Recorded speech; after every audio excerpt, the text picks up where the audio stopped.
The cemetery smelled of wet earth and decaying flowers, a scent that had become as familiar to me as my own heartbeat over the past 6 months. Rain dripped from the black umbrella I clutched with numb fingers, each drop echoing against the taut fabric like a countdown to something I couldn't name. My knees pressed into the muddy ground before the marble headstone, cold seeping through my thin dress, but I barely felt it anymore. Pain had become such a constant companion that physical discomfort seemed almost quaint. Alessandro Vittorio De Luca, beloved son, 1994-2025. The letters blurred as tears mixed with rain on my cheeks. I traced his name with trembling fingers, the smooth stone somehow both warm and glacial beneath my touch. 6 months. It had been 6 months since they'd told me he was dead, killed in an explosion at one of his warehouses. 6 months since they'd handed me a death certificate and a check I'd never cashed. 6 months since the world had turned gray and meaningless. "I'm sorry," I whispered, my voice cracking like dried leaves. "I'm so sorry I couldn't save you." The wind picked up, carrying with it the sweet rot of funeral wreaths and something else, something expensive and dark that made my pulse quicken inexplicably. Cologne, leather, danger wrapped in silk. I dismissed it as memory, as my mind's cruel trick of conjuring his presence in every shadow, every whisper of wind. I'd met Alessandro De Luca on the worst night of my life, though I hadn't known it then. I'd been working a double shift at Rinaldi's, the kind of upscale restaurant where I was invisible. Just another server in black and white, filling water glasses for people who spent more on wine than I made in a month. My feet had ached, my stomach was empty, and I'd been fantasizing about my cramped studio apartment with its broken heater when I'd walked straight into him. Not metaphorically, literally walked into 6 feet of solid muscle and expensive fabric while balancing a tray of champagne flutes. Time had fractured into slow motion, the glasses tilting, champagne arcing through the air in golden streams, my heart stopping as I'd realized I was about to ruin someone's $1,000 suit. But his hands had shot out, impossibly fast, catching the tray before disaster struck. I'd looked up into the darkest eyes I'd ever seen, black coffee and midnight and secrets that could swallow you whole. "Careful, Bellissima," he'd murmured, his voice like smoke and velvet, accented in a way that made my stomach flip. "These floors are treacherous." Behind him, 2 men in dark suits had moved closer, their hands disappearing inside their jackets. The entire restaurant had seemed to hold its breath. Later, I'd understand why. Everyone had recognized him except me. Alessandro De Luca, the young king of the city's underworld, the beautiful monster who'd inherited his father's empire at 25 and expanded it with ruthless efficiency. But in that moment, I'd only seen a man who'd saved me from unemployment and humiliation. A man whose thumb had brushed my wrist as he'd steadied the tray, sending electricity racing up my arm. "Thank you," I'd breathed, my face burning. "I'm so sorry. I wasn't watching where What's your name?" he'd interrupted, tilting his head as if I were a puzzle he needed to solve. Emma Carter. Emma. He'd tested my name on his tongue like expensive wine. "You're new here." 3 weeks, I'd admitted, unnerved by the intensity of his stare, by the way the world seemed to narrow to just the 2 of us despite the crowded restaurant. "I'm still learning the layout." "Then you need a guide." His lips had curved into something too dangerous to be called a smile. "Someone to show you where all the treacherous spots are." One of the suited men had stepped forward, murmuring something urgent in Italian. Alessandro had held up one hand, silencing him without breaking eye contact with me. "I have to work," I'd said, though something in me had wanted desperately to say yes to whatever he was offering. "I'll wait." And he had. Through my entire shift, he'd remained at a corner table, conducting business through barely perceptible gestures and whispered conversations with men who appeared and disappeared like smoke. I'd felt his eyes on me constantly, tracking my movements through the dining room, and every time I'd glanced his way, he'd been watching with an expression I couldn't decipher. Possession, protection, predation all wrapped into one.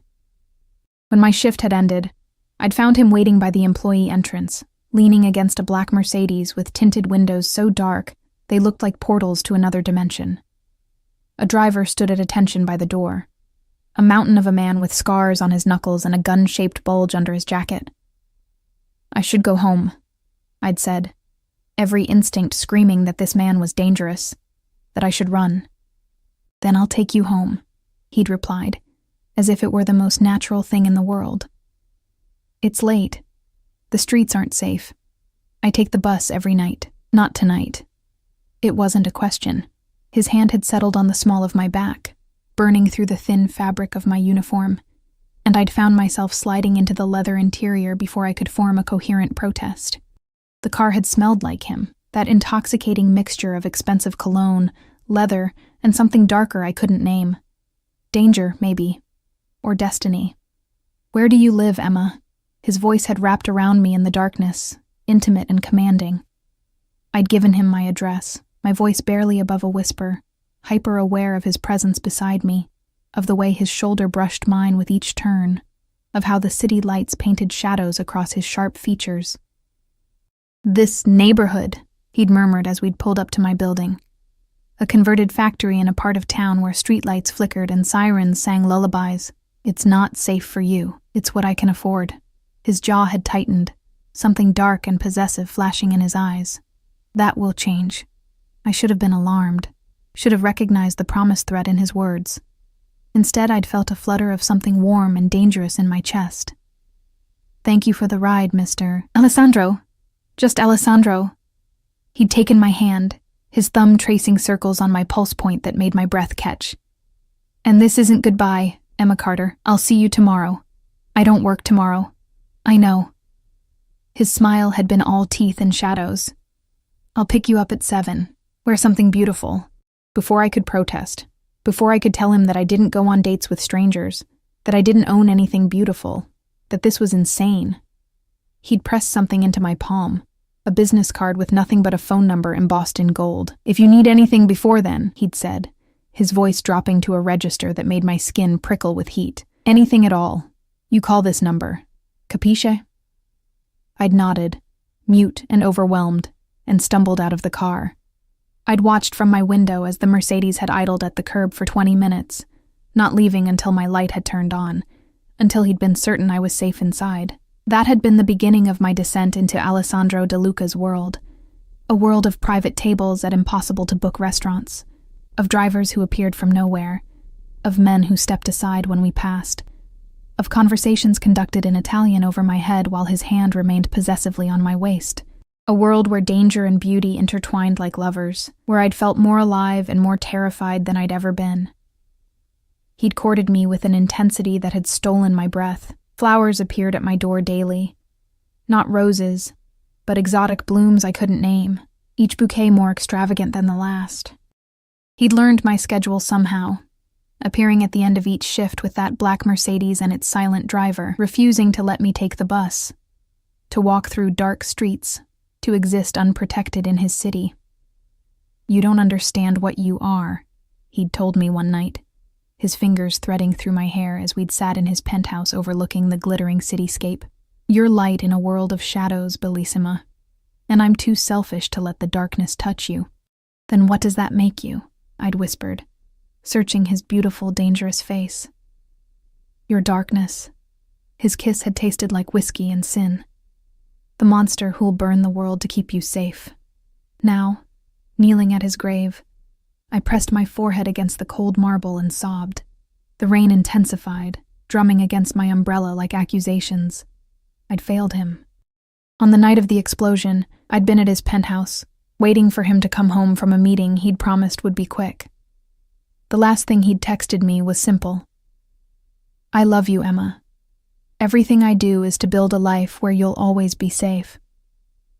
2 hours later, his right-hand man, Marco, had arrived at the penthouse with 3 other men, their faces grim. The warehouse had been rigged with explosives. Alessandro had been inside when it detonated. They'd found pieces of his custom-made watch, the one I'd given him for his 31st birthday. DNA confirmation had taken weeks, but the death certificate had been issued. They'd offered me money, a fortune that had made my head spin. Alessandro's will had included provisions for me, they'd said. But I'd refused everything except a small allowance to pay rent. Blood money felt wrong, and without him, what did any of it matter? I miss you. I choked out, my fingers clutching at the wet grass surrounding his headstone. I miss you so much I can't breathe. Every morning I wake up and forget you're gone. And then I remember, and it's like dying all over again. The cologne scent intensified, so strong now that I lifted my head, confused. My heart hammered against my ribs as I scanned the cemetery, but I saw only rain-blurred headstones and empty pathways between the mausoleums. Grief playing tricks, I told myself. My mind conjuring phantom traces of him because I couldn't accept that he was truly gone. I pulled myself to my feet, my legs stiff and aching. The sky had darkened to deep bruise purple, storm clouds gathering like judgment. I needed to leave, to return to my empty apartment, to face another night of his absence. That's when I felt it, the unmistakable sensation of being watched. The hair on my neck rose, primal instinct screaming danger in a language older than words. I spun around, water flying from my umbrella, and caught movement in the shadows between two ornate mausoleums. A figure, tall, still, watching. My breath caught. For one insane, heart-stopping moment, my grief-addled brain registered the familiar broad shoulders. The particular way he held himself, coiled power wrapped in elegant stillness. Alessandro? His name escaped as barely a whisper, hope and madness warring in my chest. The figure stepped backward, melting into deeper shadow, and I realized my mistake, just another mourner, probably disturbed by my dramatic grief. I pressed my hand to my racing heart, feeling foolish and empty and so alone I wanted to dissolve into the rain-soaked earth. I turned back to the grave one last time, pressing 2 fingers to my lips, and then to his name. I love you, I said. I'll always love you. I'm sorry I couldn't save you. As I walked away, umbrella tilted against the driving rain. I didn't see the figure emerge from the shadows. Didn't see him approach the grave with movements too fluid and familiar to be anyone else. Didn't see Alessandro De Luca, very much alive, stand before his own headstone and watch my retreating form with eyes that burned with something dark and desperate and devastatingly complex. But I felt it. In my bones. In my blood. In the space between heartbeats. I felt the weight of his gaze following me through the cemetery gates like a promise. Or a threat. Or perhaps, in Alessandro's world, they'd always been the same thing. The apartment felt like a tomb when I returned. Cold, silent, suffocating. I dropped my umbrella by the door, not caring about the water pooling on the hardwood Alessandro had insisted on having installed. You deserve beauty, Emma, he'd said, refusing to let me live in that factory conversion with its concrete floors and mold-stained walls. Within a week of our first date, he'd moved me here, to a renovated brownstone in a neighborhood where people actually smiled at each other, where the streetlights worked, where I'd felt guilty for accepting such extravagance. Now it just felt empty. I peeled off my wet dress, letting it fall in a heap on the bathroom floor. The mirror reflected a ghost, hollow cheeks, dark circles under red-rimmed eyes, collarbones too prominent beneath pale skin. I'd lost weight, stopped eating properly, stopped caring about anything beyond making it through each day without completely falling apart. The shower ran scalding hot, steam filling the small bathroom as I stood under the spray and let it mix with my tears. I pressed my palms against the tile.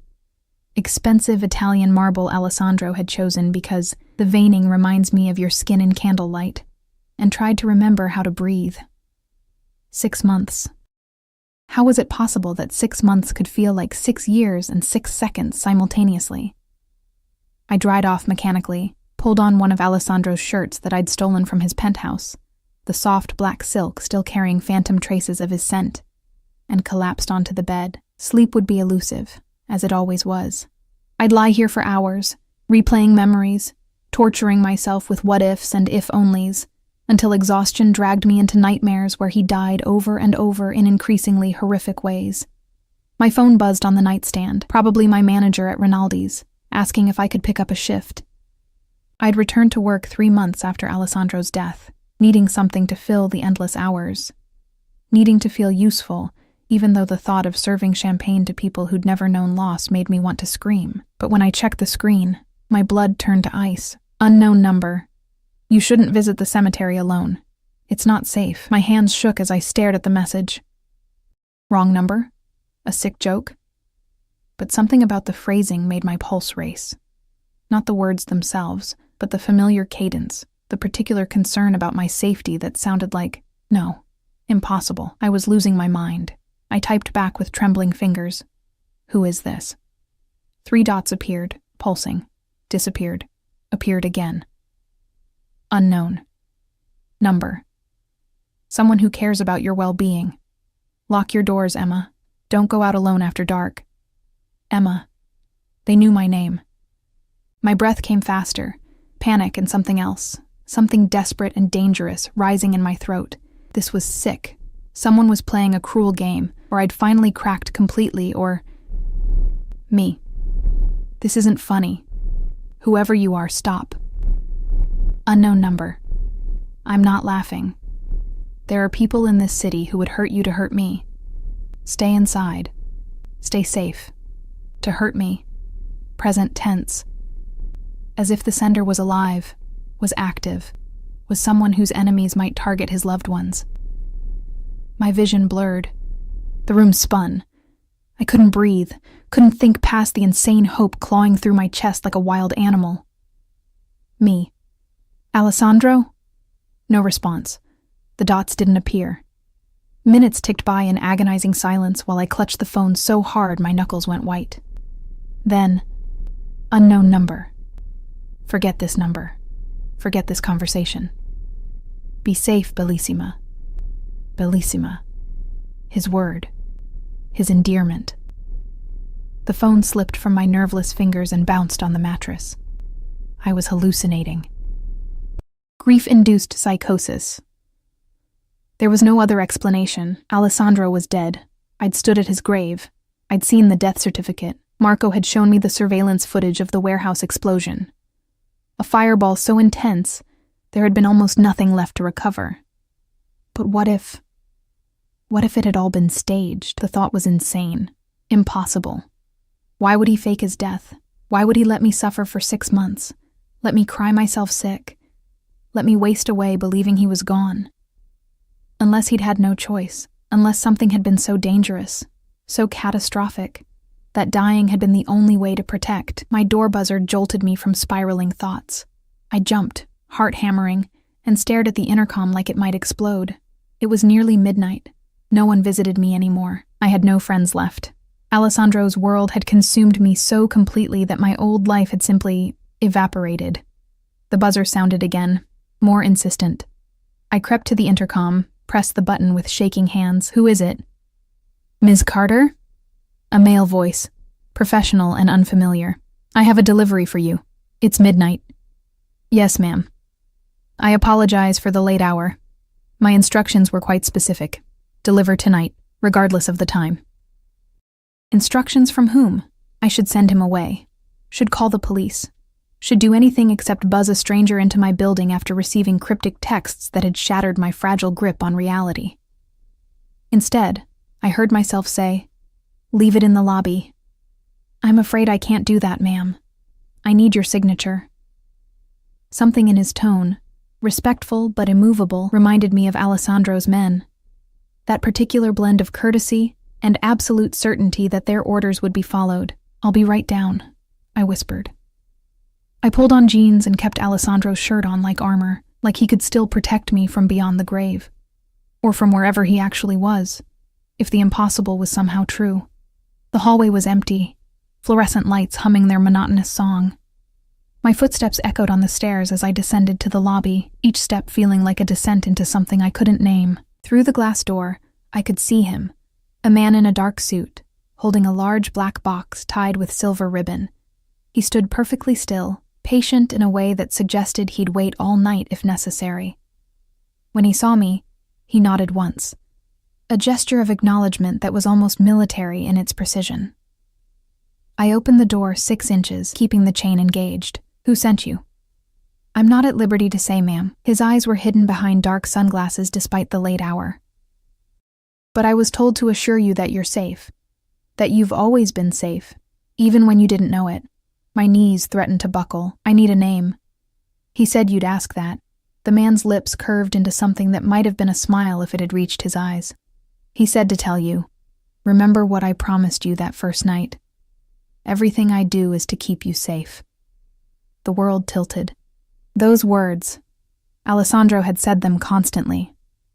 A mantra he'd repeated every time I'd questioned the armed men who'd appeared outside my building, every time I'd noticed the way people avoided us in public, every time I'd glimpsed the darkness beneath his beautiful surface. He's alive, I breathed. More prayer than statement. The man said nothing, but his silence was answer enough. He slid the box through the gap in the door, along with a sleek envelope, then stepped back. He's watching over you, Ms. Carter. He always has been. Even death couldn't change that. He touched 2 fingers to his temple in a gesture of respect, then turned and walked to a black SUV with tinted windows that I suddenly realized had been idling across the street for who knew how long. I watched him drive away, then stared down at the box in my trembling hands. Inside, wrapped in tissue paper so fine it felt like spider silk, I found a phone. Top of the line, already charged, with a single number programmed into the contacts. A. Just the letter. Just his initial. But it was enough to make me sink onto the lobby floor, clutching the phone to my chest as 6 months of grief transformed into something infinitely more complex. Relief and rage and confusion and desperate aching need. The envelope contained a single card, written in Alessandro's distinctive handwriting, bold strokes that had always reminded me of controlled violence. Emma, forgive me for what I've put you through. Forgive me for the pain I caused. I had no choice. They were coming for you, using you to destroy me. The only way to keep you safe was to die. But death couldn't keep me from you, Bellissima. I've watched over you every day, every cemetery visit, every shift at Rinaldi's, every sleepless night. I've been there, in the shadows, making sure no harm reached you. I know you have questions. I know you're angry. You have every right to be, but I need you to trust me one more time. Don't tell anyone about this. Not Marco, not anyone. The danger isn't over. There are people who would kill you just to punish me for sins you don't even know about. I'll explain everything soon. For now, keep this phone with you always. If you need me, truly need me, turn it on. I'll find you within minutes. You're my heart, Emma. My reason for breathing. Everything I've done. Every lie I've told. Every day I've stayed dead. It's all been for you. Yours. Even in death. A. I read the letter 17 times, memorizing every word, every curve of his handwriting, looking for proof that this was real and not some elaborate hallucination my broken mind had conjured. But the phone was solid in my hand, the paper real beneath my fingers, and the familiar ache in my chest had transformed into something wild and furious. He was alive. He'd let me mourn him. He'd watched me fall apart and done nothing. Because he loved me? Because danger still lurked in shadows I couldn't see? Or because Alessandro De Luca had always been a man who controlled everything, who made decisions for me for my own good, who loved me with a possessiveness that sometimes felt more like captivity than devotion? I stumbled back upstairs, locked every deadbolt, and sat on my bed staring at the phone. Part of me wanted to turn it on immediately, to demand answers, to scream at him for the agony he'd put me through. But another part, the part that had learned to navigate Alessandro's world of shadows and secrets, understood that turning on that phone would change everything, would pull me back into his orbit with a gravity I'd never been able to resist. I placed it in my nightstand drawer, next to the watch I'd given him that Marco had returned, the one supposedly recovered from the explosion, with its crystal cracked and band scorched. Had that been staged too? Every piece of evidence carefully constructed to sell the lie of his death? My phone, my regular phone, buzzed again. Unknown number. Good girl. Keep it off until you're ready. But know this, Emma. I'm never far. I'll always be watching, always protecting. The world is more dangerous than you know, and you're the only thing in it I can't lose. Sleep now, Bellissima. I have men posted outside your building. No one will hurt you. Not while I'm breathing. I went to the window and looked down at the street. Sure enough, a black sedan sat parked 2 buildings down, its occupants invisible behind tinted windows. How long had they been there? Days? Weeks? Had I been under surveillance this entire time, mourning a man who was watching me grieve? The thought should have terrified me, should have sent me running to the police, to anyone who could protect me from this beautiful, dangerous man who loved me with an intensity that blurred the line between devotion and obsession. Instead, I felt something shift inside me, the grief that had been crushing me for 6 months, transforming into a different kind of pressure. Alessandro was alive.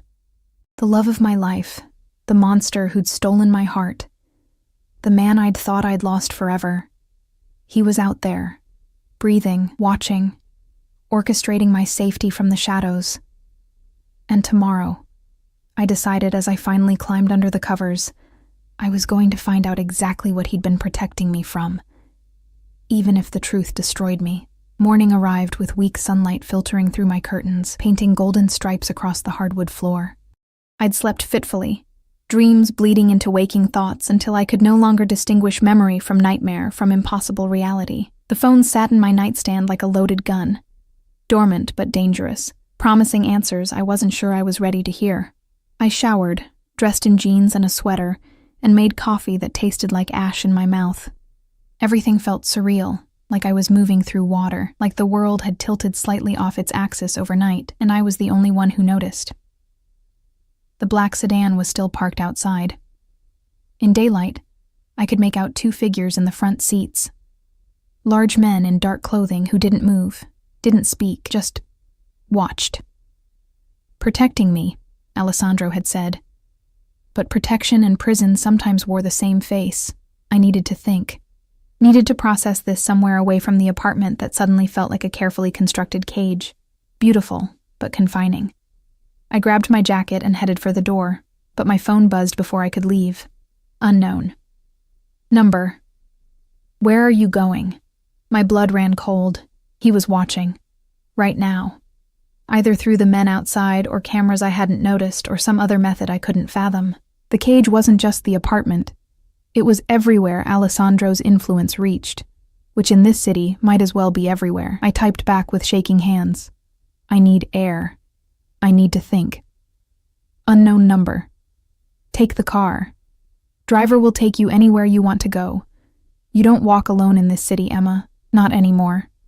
Me. I've been walking alone for 6 months. Unknown number. No. You've been thinking you were alone. There's a difference. The car, Bellissima, don't make me worry. The endearment. So familiar. So achingly him. Made my eyes sting. I wanted to refuse out of spite, out of the anger that was building beneath my confusion. But I also knew Alessandro. Knew that if I walked out that door, the black sedan would simply follow me at a crawl, making a spectacle of the very protection he'd supposedly arranged to keep me safe. Me. Fine, but I choose where we go. Unknown number. Of course. You've always had a choice, Emma. I've never forced you into anything. The lie was so audacious I almost laughed. Alessandro had forced me into everything. Into his world. Into his bed. Into a love so consuming it had rewritten every cell in my body. But he'd done it with such tenderness, such absolute certainty, that he knew what was best for me, that I'd mistaken captivity for devotion. Or maybe they'd always been the same thing with him. I walked outside, and the sedan's back door opened immediately, as if the driver had been waiting for my surrender. He was older than I expected, 60s maybe, with silver hair and kind eyes that crinkled at the corners when he nodded to me. "Miss Carter," he said in accented English, his voice warm and respectful. "I'm Dante.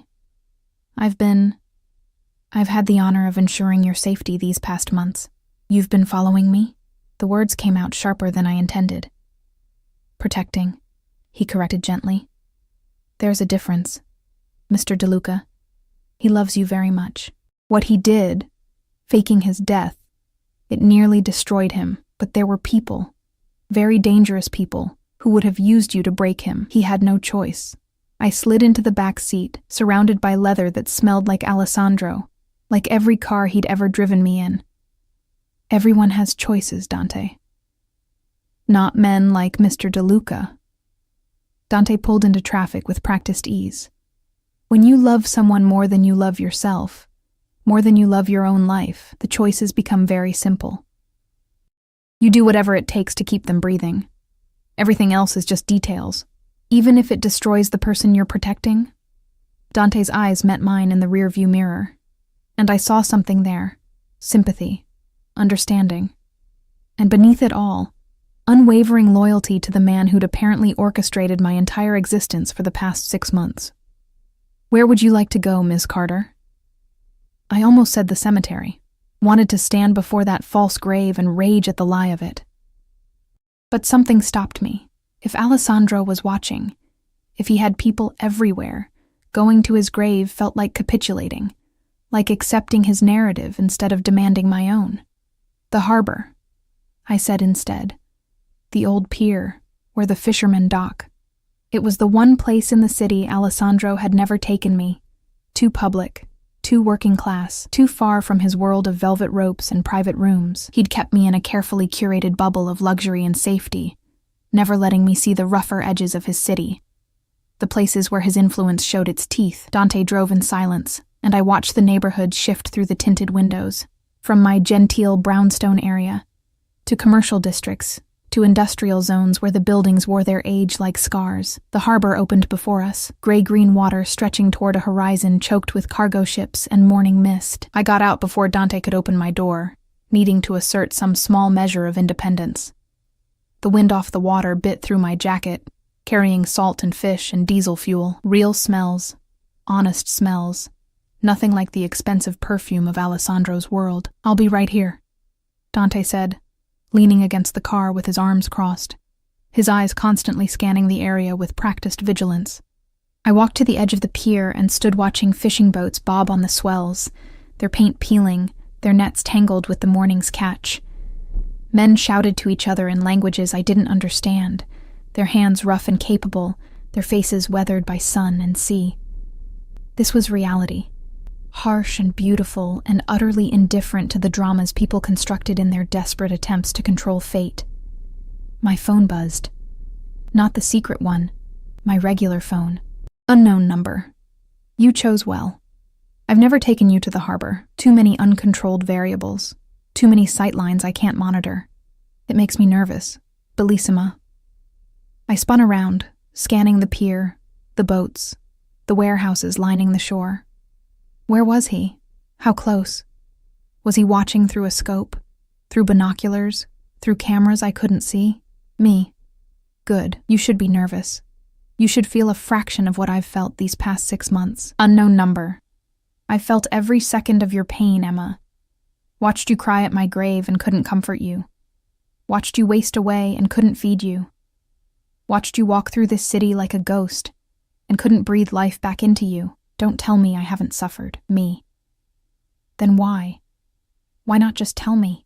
Why let me believe you were dead? The response took longer this time. I could almost feel him choosing his words, weighing what truth he could afford to give me. Unknown number. Because the people hunting me, they're very good at torture, very creative with pain. And your face, Emma, your beautiful, expressive face. You can't lie. If you'd known I was alive, they would have seen it. Would have known I'd faked my death, would have torn you apart to find me. Me. Who? Who wanted you dead? Unknown number. The Russo family. My father's oldest enemies. They've been planning this for years, waiting for me to show weakness, to care about something more than the business. When I met you, when I couldn't hide what you meant to me, I handed them the weapon to destroy me. Me. So, you destroyed us instead. Unknown number. I saved you. There's a difference. I wanted to throw the phone into the harbor, watch it sink beneath the gray-green water and take his justifications with it, but my hands clutched it like a lifeline, like the only connection I had to the man I'd thought I'd lost. Me. Where are you right now? Are you close? Unknown. Number. Close enough to reach you in 30 seconds if danger appears. Far enough that you can have your space, your anger, your moment of freedom on this pier. Me. This isn't freedom. Freedom would be not having Dante watching my every move, Not having you track my phone, not living in an apartment you control, in a city you own. Unknown number. You're right. I've never given you freedom, Emma. I've given you safety, luxury, devotion, obsession. Everything except the choice to walk away from me. Because I'm selfish. Because loving you is the only human thing about me. And I won't apologize for protecting what's mine. What's mine. The possessiveness in those words should have terrified me. Should have sent me running to whatever authorities could protect civilians from men like Alessandro De Luca. But it didn't. It never had. Because some twisted part of me had always craved his obsession, his absolute certainty that I belonged to him, his willingness to burn the world to keep me safe. Me. I'm not a possession. Unknown number. No. You're my heart beating outside my body. You're every weakness I've ever had wrapped in skin I want to worship. You're the reason I faked my death and the reason I can't stay dead. You're everything, Emma. And that terrifies me more than any bullet ever could. A commotion erupted near one of the warehouses, shouting in Italian, the screech of tires, a single gunshot that cracked the morning air like breaking bone. Dante was beside me instantly, his hand on my arm, already pulling me toward the car with urgent efficiency. We need to go. Now. What's happening? Please, Ms. Carter. No questions, just move. More shouting, more shots. Fishermen scattered like startled birds, abandoning their nets and running for cover. Dante shoved me into the back seat and the car was moving before my door even closed, tires squealing as we accelerated away from the harbor. My phone rang. The secret one. The one that had been silent in my nightstand. I fumbled it out of my jacket pocket with shaking hands. Are you hurt? Alessandro's voice, rough with fear and fury, filled the car. Not a text. Not a distant message. His actual voice, wrapping around me like arms I'd thought I'd never feel again. I'm fine. Dante got me out. What's happening? The Russos. They've been watching you too, waiting to see if my death was real or if I'd slip up. Make contact. I should have known they'd have the harbor staked out. It's one of their territories. He was breathing hard, talking fast, and beneath his words I could hear other sounds, running feet, urgent Italian, the metallic click of weapons being loaded. Dante, take her to the safe house, the one in the financial district. Yes, sir, Dante said, already adjusting course. Wait, I protested. I don't want to go to a safe house. I want answers. You want to stay alive? Alessandro cut me off, his voice dropping to that tone, the one that was simultaneously tender and absolutely immovable. And right now, that means you go where I tell you. We'll talk, Bellissima. I promise. But first, I need to handle this. Handle what? Alessandro, what are you going to do? Silence, heavy with implications I didn't want to examine. What I've always done, he finally said, his voice cold in a way that reminded me exactly what kind of man I'd fallen in love with. Protect what's mine, by any means necessary. The line went dead, leaving me in the leather-scented darkness of the car with Dante's worried eyes in the rearview mirror and the taste of fear on my tongue. I'd wanted answers, wanted truth, wanted to confront the man who'd let me mourn him. But as we sped through the city streets toward some unknown safe house, I realized I'd gotten exactly what I'd asked for. A glimpse of the real danger Alessandro had been protecting me from, the darkness he moved through with such deadly grace, and I was no longer certain I wanted to know what happened when that darkness finally consumed everything in its path. The safe house wasn't what I expected. I'd imagined something industrial. Concrete walls, reinforced doors, the sterile functionality of a panic room. Instead, Dante delivered me to a penthouse in the financial district, all floor-to-ceiling windows and modern art, a space that screamed wealth and power rather than hiding and fear. Mr. De Luca owns the building, Dante explained as he ushered me inside, his hand hovering near the small of my back in a gesture so reminiscent of Alessandro it made my chest ache. Top 3 floors. Most secure location in the city. No one gets in without biometric clearance and his personal authorization. The elevator had required Dante's fingerprint and a 16-digit code. We'd risen in silence, my ears popping as we climbed. the city shrinking below us until it looked like a toy. All glass and steel and tiny moving pieces that Alessandro apparently controlled from shadows I'd never fully understood. "How long do I have to stay here?" I asked, walking to the windows and looking out at the skyline. From this height, I could see the harbor in the distance, smoke rising from where the shooting had occurred. Police lights flashed blue and red, converging on the scene we'd fled. "As long as it takes," Dante said carefully. "Mr. DeLuca will come as soon as it's safe. There's food in the kitchen, clothes in the bedroom, your size. He's thought of everything." Of course he had. Alessandro always thought of everything, orchestrating my life with the same precision he applied to his criminal empire. The realization should have angered me. Instead, I felt exhausted, 6 months of grief giving way to a weariness so profound it seemed to settle into my bones. "Will you stay?" I didn't want to be alone, not now. Not with gunshots still echoing in my memory, and the knowledge that people wanted to hurt me simply because Alessandro loved me.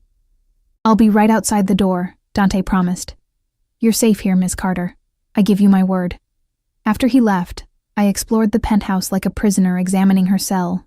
The bedroom contained a walk-in closet filled with clothes, all my size, all my style, outfits I'd never seen but that Alessandro had somehow known I'd choose, dresses in jewel tones, soft sweaters, jeans that would fit perfectly. It was like walking into a museum of myself, curated by someone who knew me better than I knew myself. The bathroom held my preferred brands of shampoo, my face cream, even the specific type of toothbrush I used. The attention to detail was staggering, invasive, touching, terrifying. How long had he been planning this? How many months or years had he been preparing for the possibility that he'd need to fake his death, that he'd need a place to hide me, that his world would eventually require my disappearance into luxury and isolation? I found wine in the kitchen, a Barolo I recognized from dinners we'd shared, from nights when he'd held me against his chest and murmured Italian endearments I'd never quite understood. I poured a glass with shaking hands and returned to the windows, watching the city pulse with life I could no longer touch. Hours passed. The sun tracked across the sky, painting the buildings gold, then orange, then deep purple. My phone, both phones, remained silent.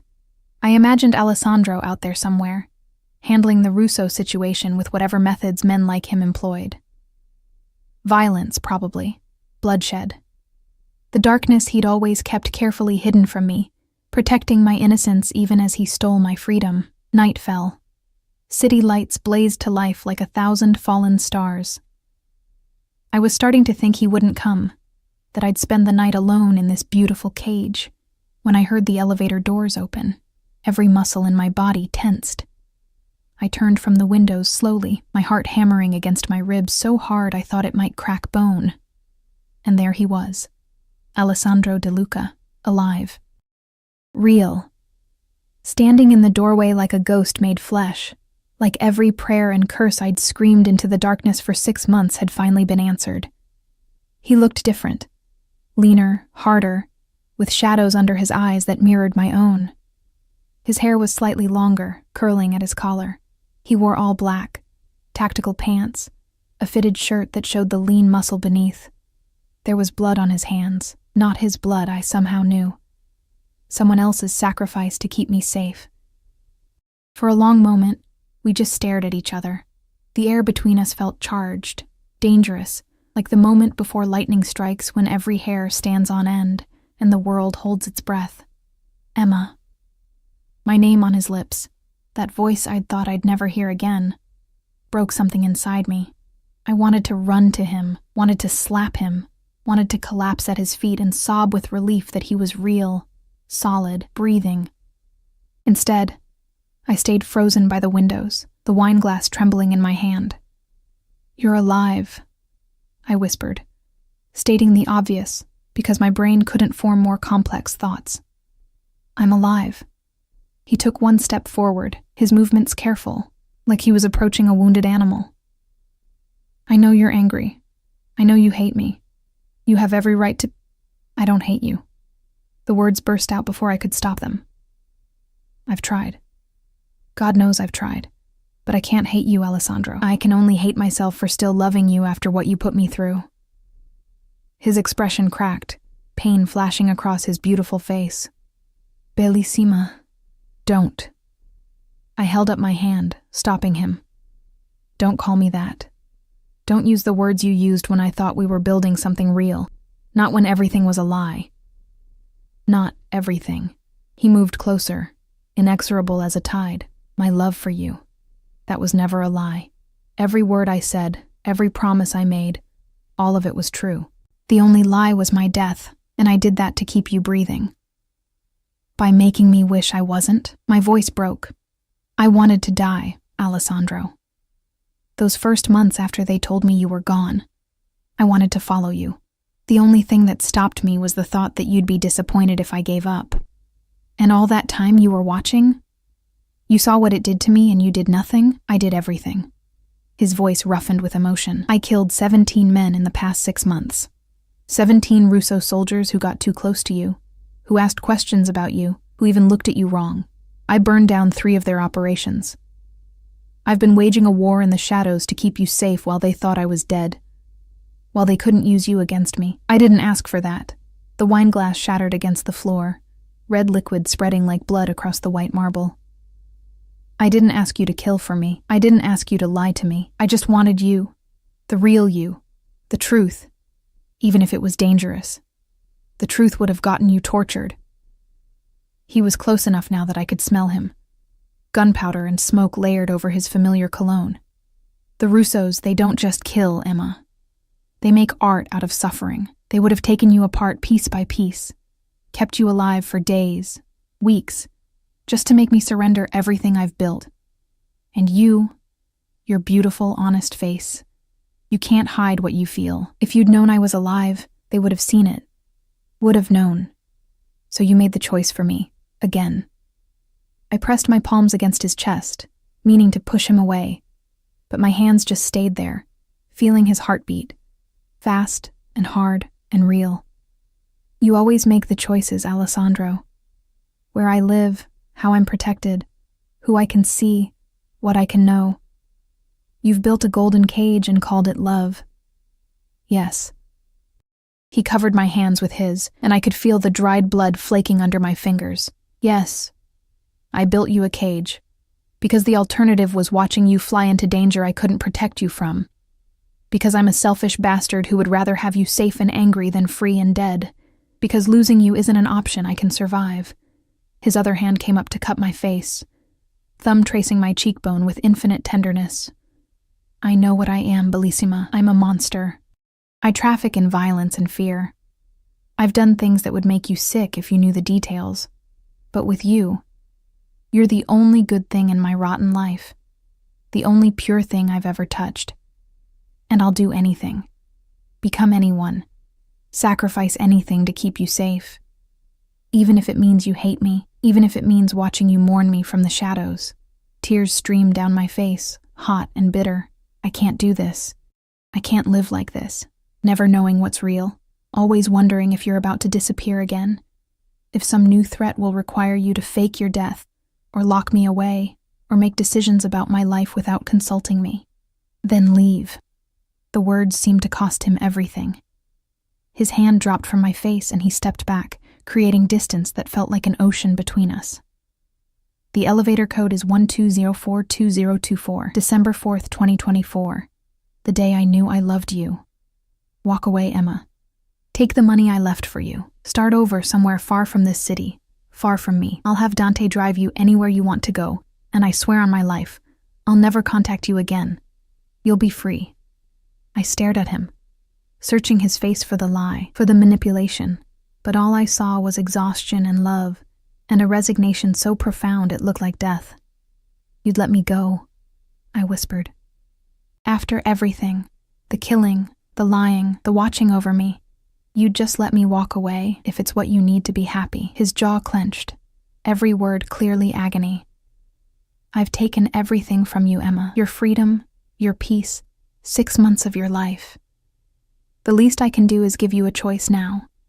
Stay or go. But know this. If you stay, nothing changes. I'll still be overprotective. I'll still make decisions I think will keep you safe. I'll still love you with an intensity that probably isn't healthy, because I can't change what I am." The city glittered behind him, 1,000 points of light in the darkness. Somewhere out there, the Russo family was planning their next move. Somewhere, danger lurked in forms I couldn't imagine. And here, in this penthouse fortress, stood the man who'd loved me enough to die for me. Or at least to let me think he'd died.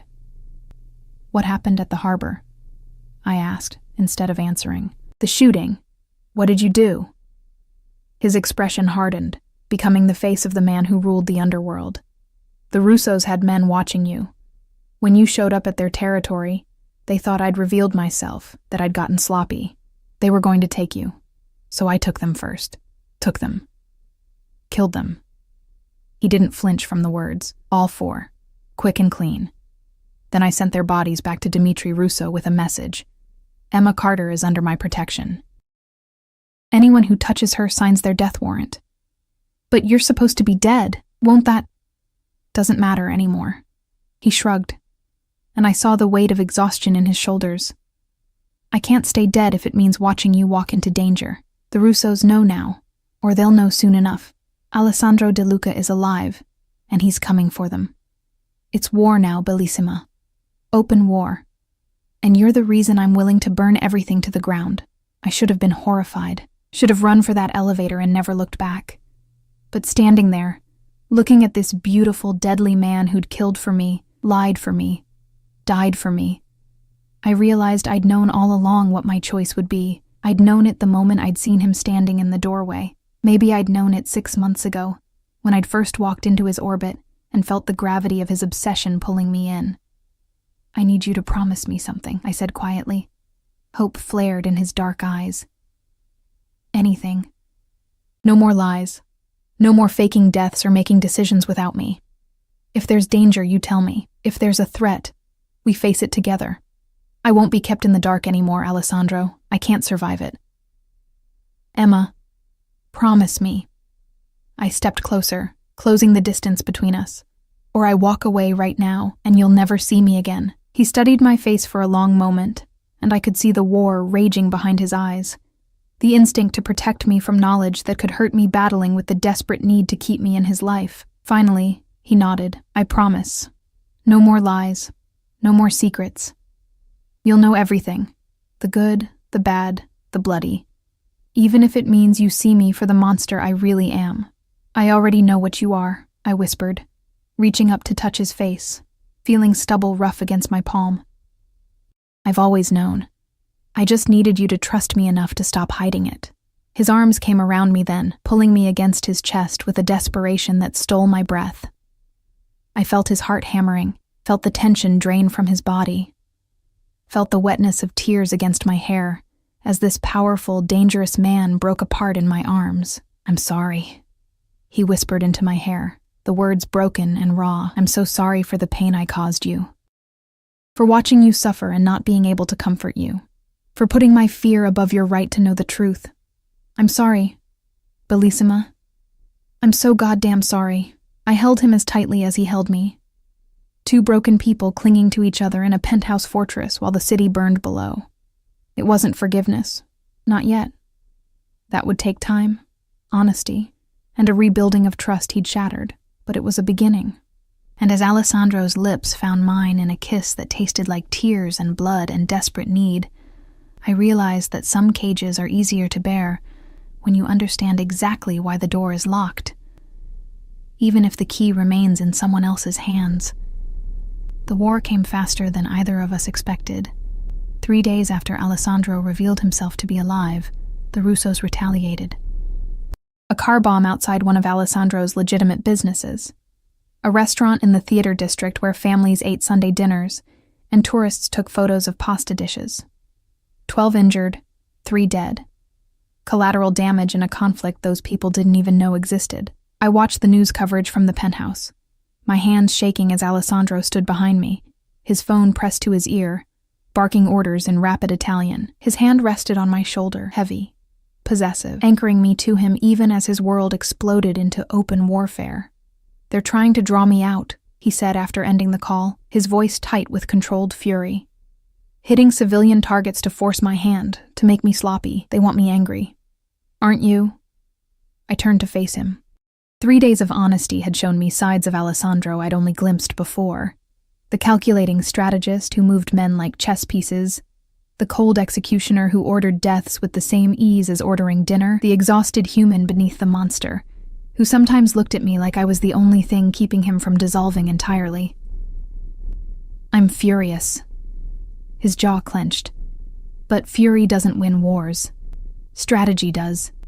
Patience does. Knowing your enemy's weaknesses and exploiting them without mercy.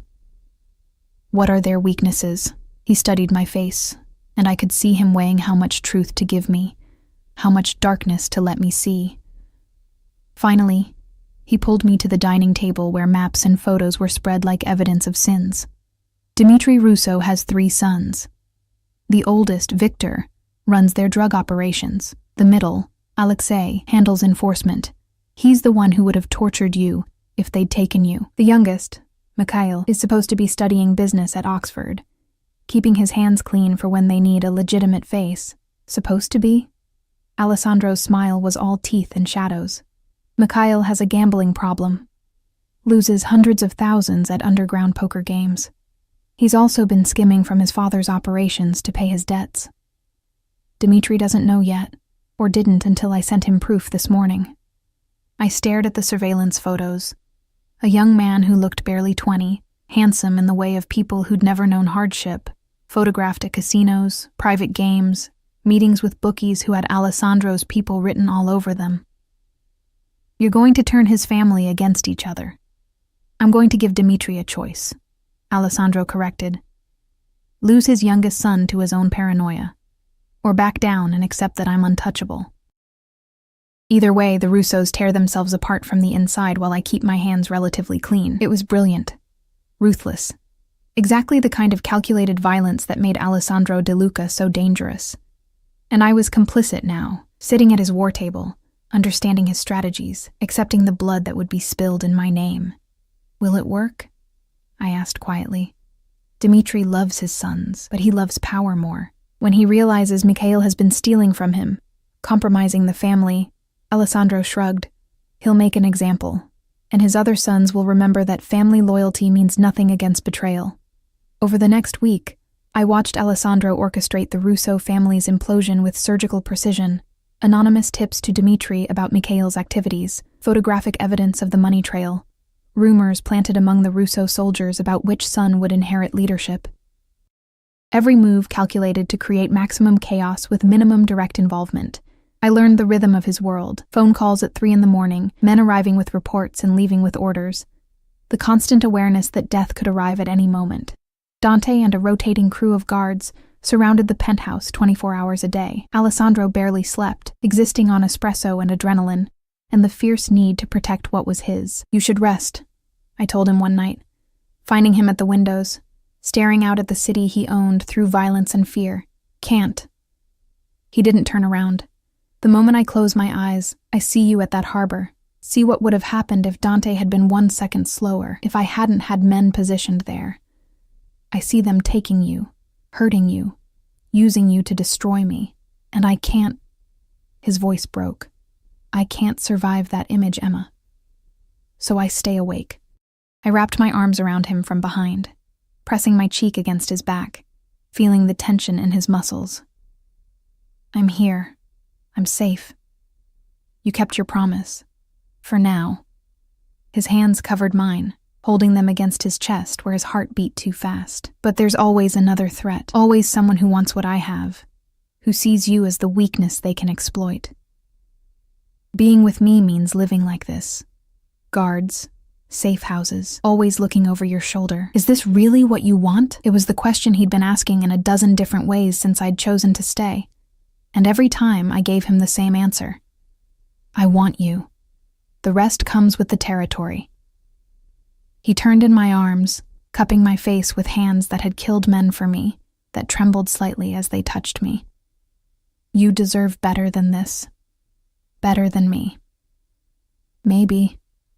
I stood on my toes, pressing my lips to his. But you're what I chose, cage and all.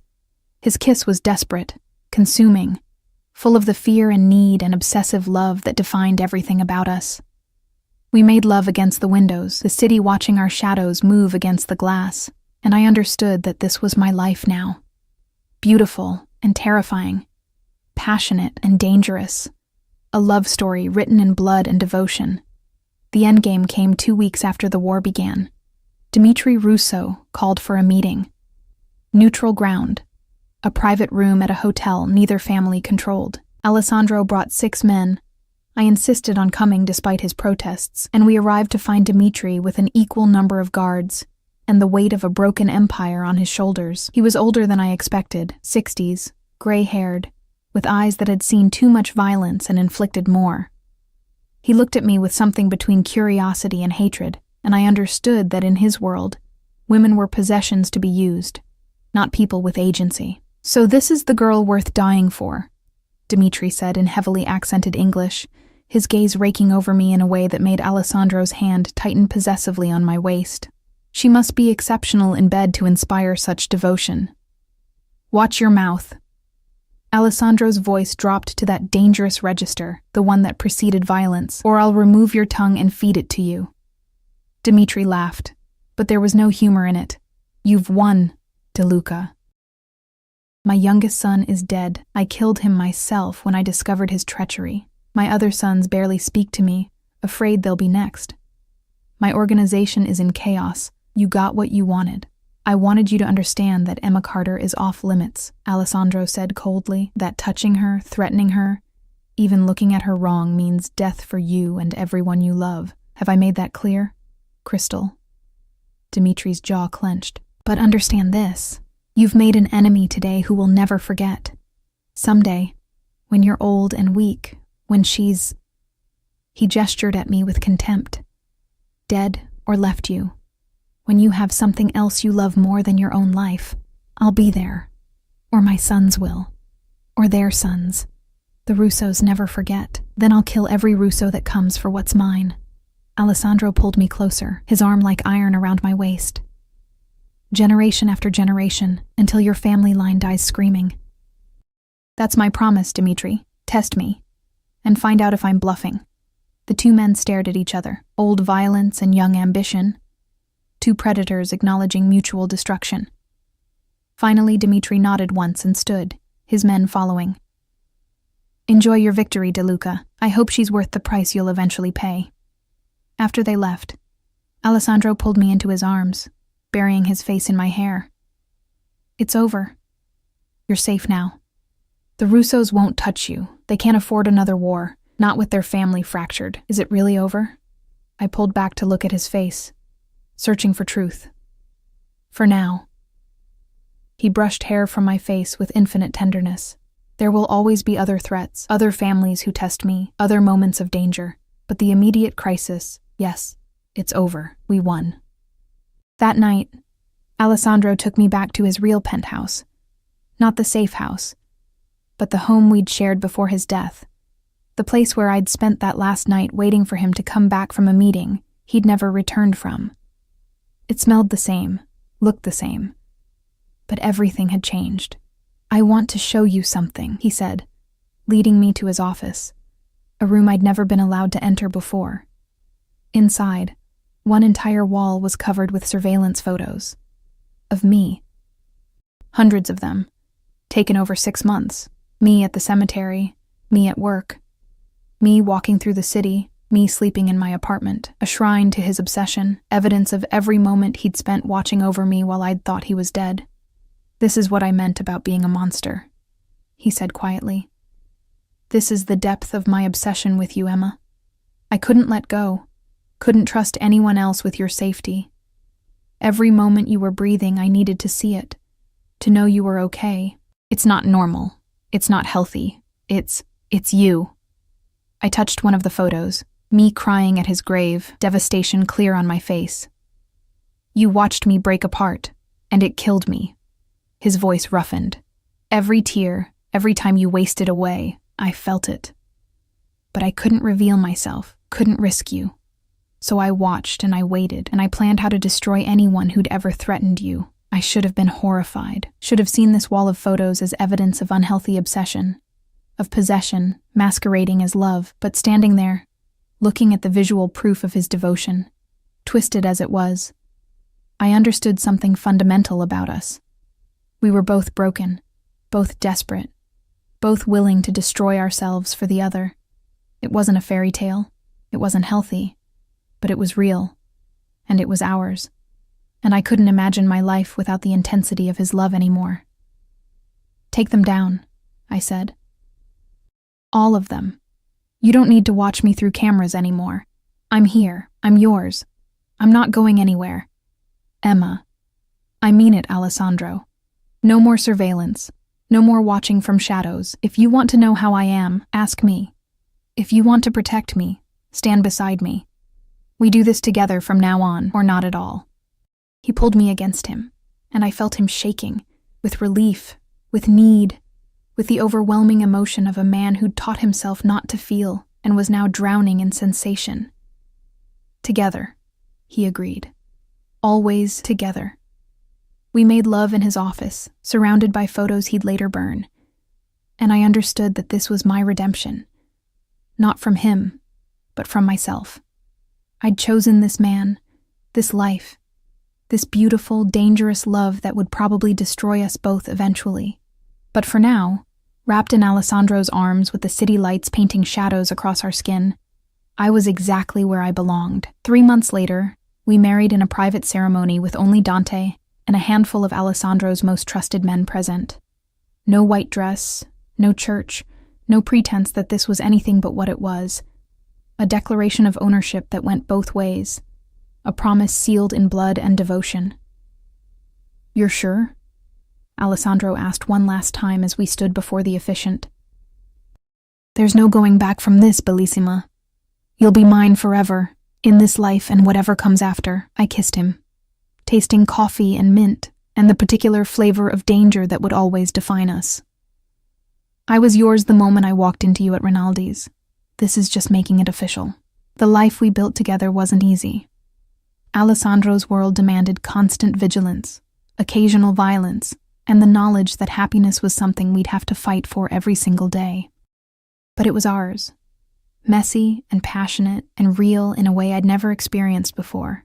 I learned to shoot, to watch for threats, to move through his world with the grace of someone who belonged there. He learned to share his plans with me, to trust me with the darkness he'd always tried to hide, to understand that protecting me didn't mean keeping me ignorant. And on the nights when nightmares woke him, dreams of losing me, of watching me die in scenarios he couldn't prevent, I held him and whispered promises that I wasn't going anywhere, that we'd face every threat together, that love this intense was worth any price.